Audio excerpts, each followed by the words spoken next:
Oke, selamat pagi Bapak Ibu sekalian.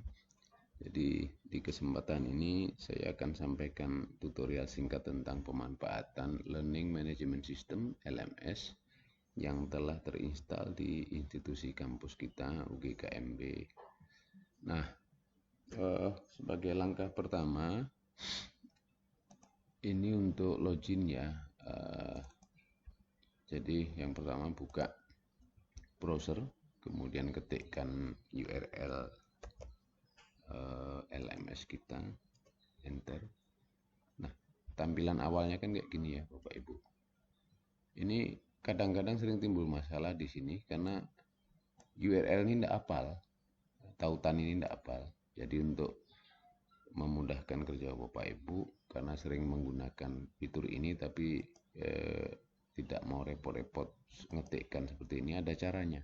Jadi ini apabila sudah benar loginnya tampilan seperti ini, copy aja nih, di blok copy, enggak perlu copy, di blok saja, di drag, taruh ke bawah. Ya, nah sekarang muncul di sini. Nah ini cara mudahnya ke depan, saya ulangin. Buka browser apa saja, kemudian ini sudah ada sekarang di bookmark, buku alamat lah kira-kira kayak gitu ya. Nah sekali klik sudah muncul ya. Nah kemudian langkah berikutnya tentu kita harus login sesuai dengan user kita masing-masing. Nah ini untuk alasan keamanan maka daftar mandiri untuk pengguna baru tidak kami tampilkan. Jadi harapannya, tujuannya supaya dosen dan mahasiswa itu betul-betul memang yang ada di lingkungan UGKMB. Jadi maka tidak ditampilkan.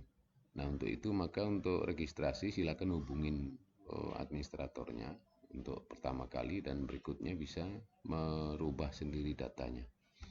Dalam contoh ini saya menggunakan akun Mas Joko 3, login. Nah tampilannya seperti ini. Langkah pertama kita buka kursusku saja ya. Nah ini contoh akun Mas Joko 3 ini sudah diberi akses terhadap satu mata kuliah. Jadi akun Mas Joko 3 itu berperan sebagai dosen dan punya satu mata kuliah. Dalam hal ini contohnya namanya mata kuliah testing 3, ini untuk coba-coba aja. Untuk dosen lain barangkali berbeda apabila yang bersangkutan punya 2 atau 3 mata kuliah yang sudah dikelolanya, maka akan muncul 2 atau 3 gambar atau nama mata kuliah. Oke, langkah berikutnya klik saja mata kuliah milik kita masing-masing yang tentu berbeda namanya setiap dosen. Ya, seperti ini. Inilah kondisi tampilan mata kuliah atau kursus yang baru yang sudah kita miliki, belum ada, tapi belum ada konten apapun. Jadi untuk keperluan merubah isinya, maka langkah pertama kita harus mengaktifkan mode editnya. Ini di ujung kanan paling atas nih ya. Geser sampai berwarna biru.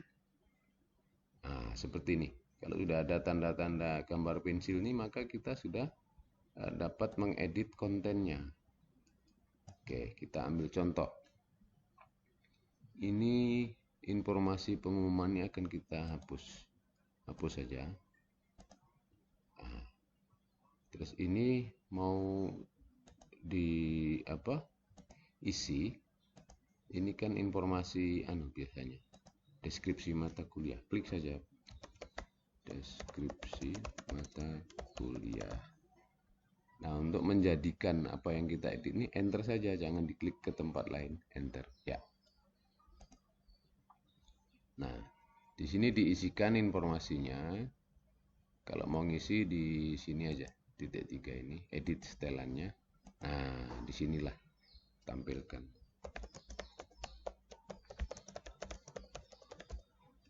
Ya. simpan perubahan. Oke. Dengan demikian kita sudah punya satu konten, baru satu.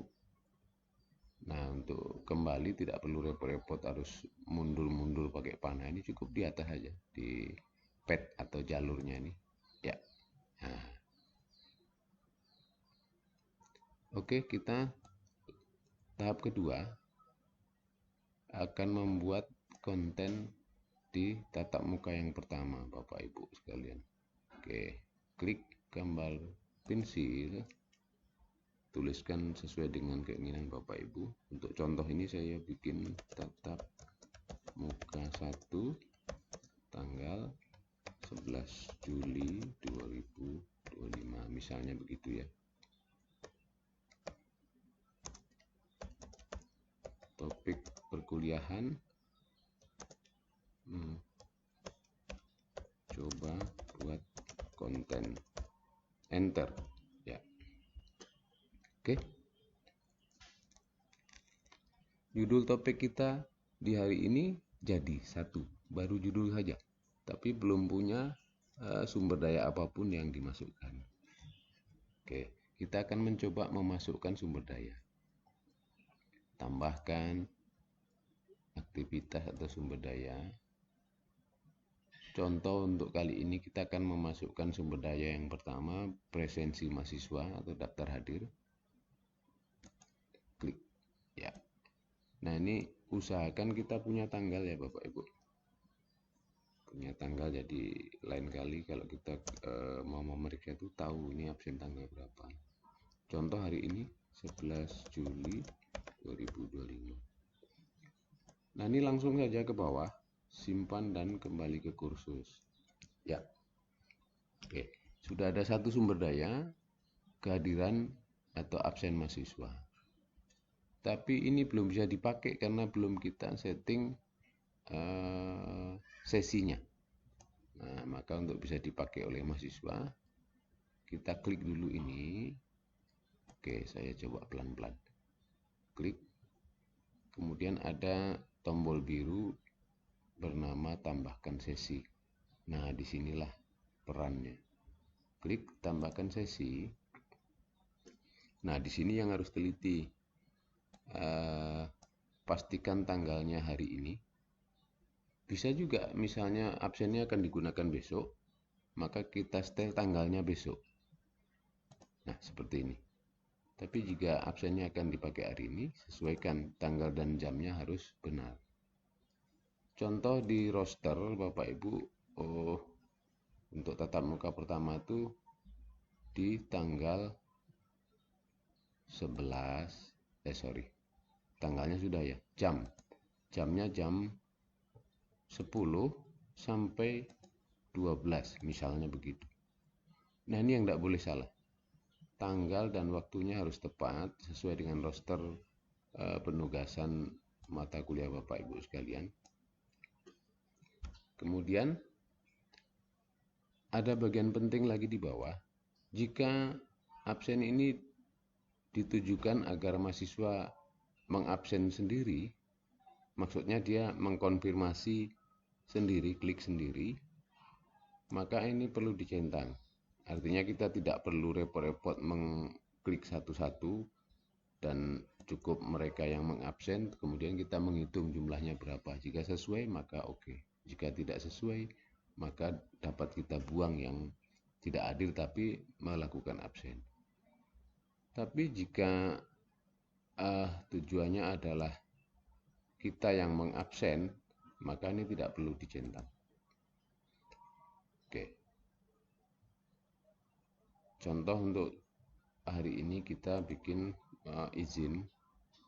mengizinkan mahasiswa untuk melakukan absen sendiri setelah dia masuk di jam perkuliahannya. Kita hitung ada 20 orang misalnya, dan nanti kita akan berikan hak kepada 20 orang itu untuk mengabsen sendiri, maka perlu dicentang. Kemudian langkah terakhirnya tambahkan. Ya. Oke. Jadi untuk melihatnya seperti ini ya Bapak Ibu. Ini ada tanda play. di sini ya memang belum nampak siapa-siapa yang absen karena di mata kuliah ini belum ada mahasiswa yang gabung. Tapi kalau sudah ada yang mendaftar di sini, maka akan muncul daftarnya 20 orang. Dan statusnya hadir, sakit, izin, alpha. Ini bisa kita custom kalau mau merubah, tinggal di sini. Setelan status. Nah, ini ya. Tinggal diganti, kemudian simpan, perbaruin. Jika sudah cukup, maka ya cukup pakai yang tadi. Oke. Untuk kembali ke menu sebelumnya, nggak perlu repot-repot mundur-mundur pakai panah-panah kiri kanan ini. Cukup ke jalur atau pad induknya. Dalam hal ini kan tadi nama mata kuliahnya 002 tes 03 ya. Nah ini. Klik saja sini. Tak. Ya. Nah, kembali ke awal. Kemudian di tatap muka 1 ada 2 sumber daya direncanakan ya, maka kita tambahkan saja. Tadi yang pertama sumber daya absen mahasiswa, yang kedua kita menambahkan memberikan 1 berkas file mata pelajaran, file bahan ajar ya. Oke. Klik berkas, ketikkan judulnya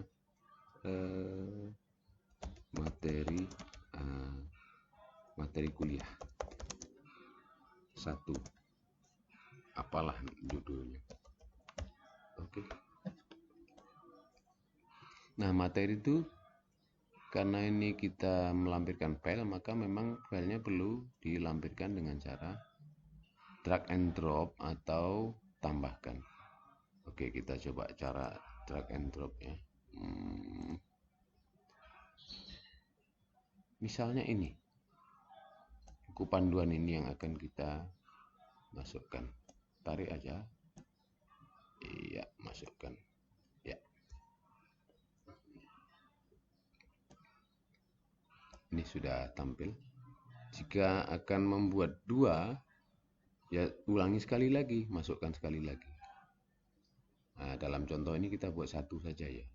Oke, simpan dan kembali ke kursus. Ya. Nah, ini. Jadi kalau nanti mahasiswa klik ini, maka dia otomatis mendownload materinya.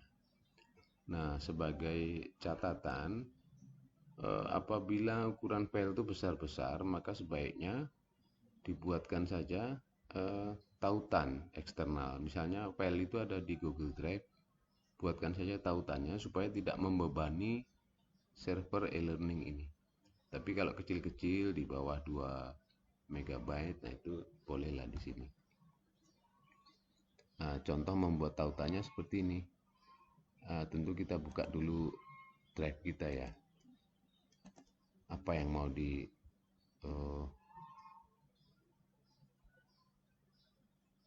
contoh lah ini. Contoh, untuk contoh misalnya ini entah foto apa ini. Kita bagikan, buka.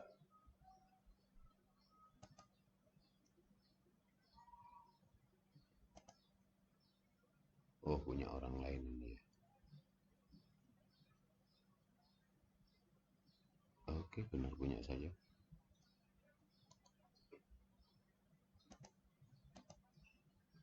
Ini dia, salin linknya.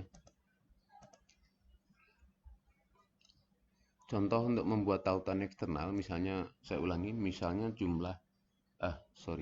ukuran filenya itu besar, upayakan jangan letakkan di LMS jika besar. Kalau kecil bolehlah langsung.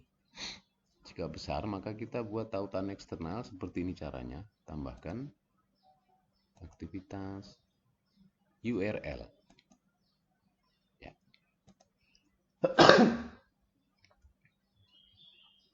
Ini kasih judul juga. Ini contoh link dokumen judulnya itu, kemudian tautannya di sini, letakkan sini. Ya. Tarik ke bawah, simpan dan kembali ke kursus. Nah, dengan demikian di tatap muka pertama ini sudah ada 3 sumber daya. Yang pertama absen mahasiswa, presensi mahasiswa. Yang kedua materi kuliahnya. Yang ketiga tautan dokumen yang berukuran besar. Kalau mahasiswa klik ini nanti, maka akan dirujuk ke dokumen itu. Oke.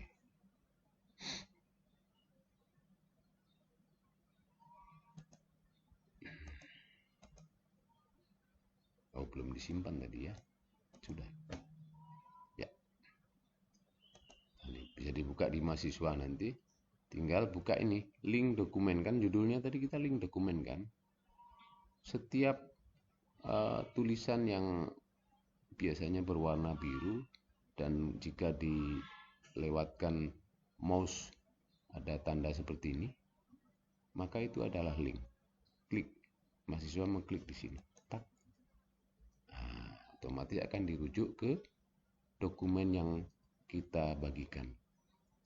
Oke. Ya. Nah, demikian Bapak Ibu untuk tutorial pertama. Membuat konten kemudian mengisi sumber daya.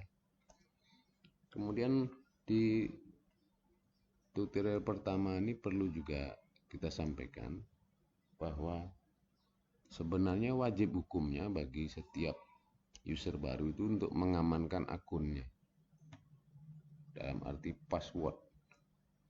Maka langkah yang dilakukan adalah seperti ini.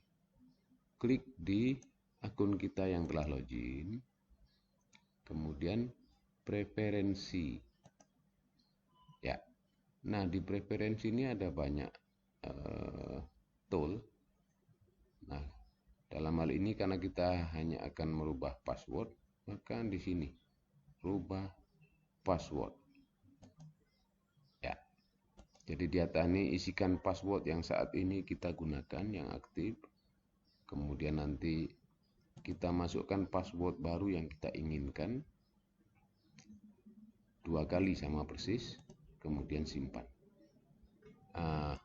Password ini ada prasyaratnya. Ini kita baca ya. Harus memiliki setidaknya 8 karakter. Artinya kalau cuma 7 karakter password kita tidak akan diterima. Kemudian paling tidak ada 1 digit, 1 angka ya. Kemudian di dalam 8 itu paling tidak ada huruf kecil. Dan dalam 8 itu paling tidak ada 1 huruf besar. Paling tidak dalam 8 itu ada karakter khusus. Karakter khusus itu ya seperti underscore, bintang, pagar, @ persen, dan sebagainya. Selain